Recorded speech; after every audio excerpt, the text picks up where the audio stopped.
Thanks for watching. Don't forget to like, comment, share and subscribe to. दो गुनाह है, एक तो जाय होने का कि अल्लाह का रिज़्क़ जाय हुआ, दूसरा गुनाह बेहुरमती का। भाई रोटी है, गोश्त है, अल्लाह का रिज़्क़ है, वो उठा के कचरे के ढेर पे डाल दिया तो बेहुरमती नहीं है तो क्या है, क्या हो?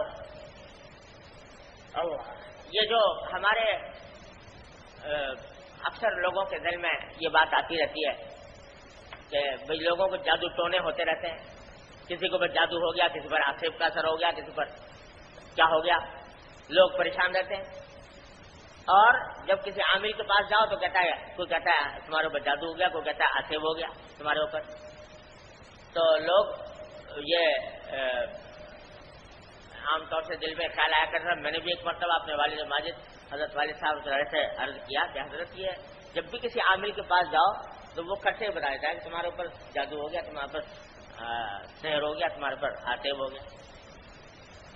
तो उस पर हजरत वालिद साहब ने फरमाया कि ये जो जिस चीज को सहर कहते हैं आमिल लोग, तो इसके लिए जरूरी नहीं कि कोई जादू कराए तब हो, बल्कि बाज़ अफ़आल के खवास होते हैं, बाज़ अफ़आल की खासियतें होती हैं, उससे खुद ब खुद भी हो जाता है, जादू जैसा असर हो जाता है। उसकी मिसाल ये दी कि जैसे ये जो इंसान के अपने जिस्म से गिरने वाले जो अज्जा होते हैं, नाखून, बाल कटे, बाल काटे, नाखून काटे और ले जाकर गंदगी की जगह पे डाल दिए, बाज़ औक़ात उसका भी असर हो जाता है। इसी तरह खाना जो बचा और बचा हुआ खाना जो है वो गंदी जगह पर डाल दिया, नापाक जगह पर डाल दिया, तो नापाक जगह पर डाल देने के नतीजे में भी बाज़ औक़ात इस किस्म के असरात हो जाते हैं, जैसे शहर के असरात। तो आज जो देख रहे हो परेशानियों में कौन आदमी है जो ये कहे कि मैं इत्मीनान से हूं?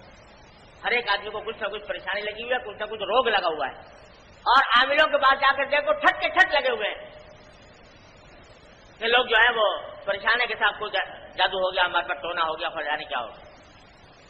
तो होते होंगे जादू टोने भी, लेकिन ये जो खुद जादू टोना कर रखा है, अल्लाह के रिज़्क़ की बेहुरमती, अल्लाह के रिज़्क़ को की नाकदरी और उसको इस तरह फेंक देना, डाल देना, उसके नतीजे में भी ये सारी बातें पैदा होती हैं। तो ये इस चीज ने हमारे माशरे को एक अल्लाह ताला की नेमतों की नाकदरी करने वाला मुआशरा बना दिया। ला इलाहा इल्लल्लाह, ला इलाहा